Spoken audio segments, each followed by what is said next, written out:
ప్రత్యేకంగా మనకి విశాఖపట్నం ప్రాంతంలో ఊహించని విధంగా 90,000 కోట్ల రూపాయల పెట్టుబడులు ఈ ప్రాంతానికి ఒక అద్భుతమైన సువర్ణ అవకాశంగా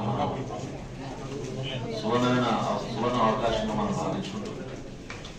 అనకాపల్లి పార్లమెంట్ పరిధిలో ఎన్టీపీసీ గ్రీన్ ఎనర్జీ ప్రాజెక్టు, అదేవిధంగా బల్క్ డ్రగ్ పార్క్, ఇవన్నిటి కూడా ఫౌండేషన్ సెరమనీ గౌరవ ప్రధానమంత్రి గారు 8వ తారీఖున సాయంత్రం 5ంటికి ఈ కార్యక్రమం ప్రారంభించబోతున్నాం.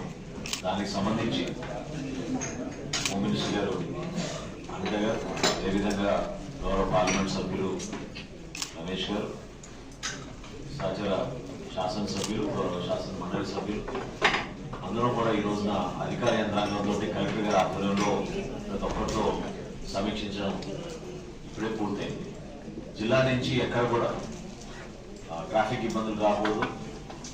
అనేక మంది ఎవరైతే ఆసక్తితోటి ఈ కార్యక్రమంలో పాల్గొనాలని ప్రయత్నం చేసి వాళ్ళ దూరం ప్రయాణం చేసి వస్తున్నారో అందరికీ కూడా తగిన విధంగా ఏర్పాట్లు చేయాలని, జిల్లా యంత్రాంగం నుంచి ఎక్కడ కూడా ఎవరికి ఎటువంటి ఇబ్బంది అంతరాలు కలగకుండా చూడాలనే ఉద్దేశంతో ఈరోజు వివిధ డిపార్ట్మెంట్ అన్నింటినీ కూడా మేము ఈరోజు సమీక్ష చేస్తాం. అద్భుతంగా ఉంది.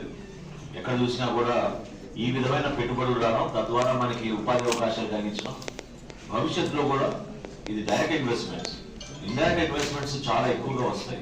అనేక యాన్సిలరీ యూనిట్స్, దానికి సంబంధించిన ఉపాధి అవకాశాలు చాలా అద్భుతంగా ఉంటాయి మన ప్రాంతంలో. మన అందరం కూడా గర్వపడాల్సిన అంశం. దయచేసి ప్రజలందరూ కూడా ఘన స్వాగతం పలకంలో వాళ్ళ భాగస్వాములు అవ్వాలి.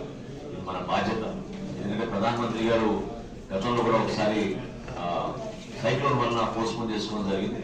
గౌరవ ముఖ్యమంత్రి గారు చంద్రబాబు నాయుడు గారు, అదేవిధంగా గౌరవ ఉప ముఖ్యమంత్రి గారు పవన్ కళ్యాణ్ గారు ఈ కార్యక్రమంలో పాల్గొనడమే కాకుండా రాష్ట్ర ప్రజల తరఫున ప్రత్యేకంగా ధన్యవాదాలు తెలిపి మనందరం కూడా ఈ కార్యక్రమాన్ని విజయవంతం చేసే విధంగా మనం భాగస్వాములు అవ్వాల్సిన బాధ్యత మనందరిపైన ఉంటుంది.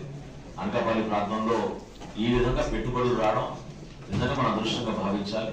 ఇది కేవలం జాతికి అంకితమే అవడమే కాకుండా ఈ ప్రాంతానికి రేపటి రోజున అనేక అవకాశాలు దొరికే విధంగా చక్కటి నిర్ణయం తీసుకున్నారని, దీనికి ప్రత్యేకంగా గౌరవ ముఖ్యమంత్రి గారికి ధన్యవాదాలు.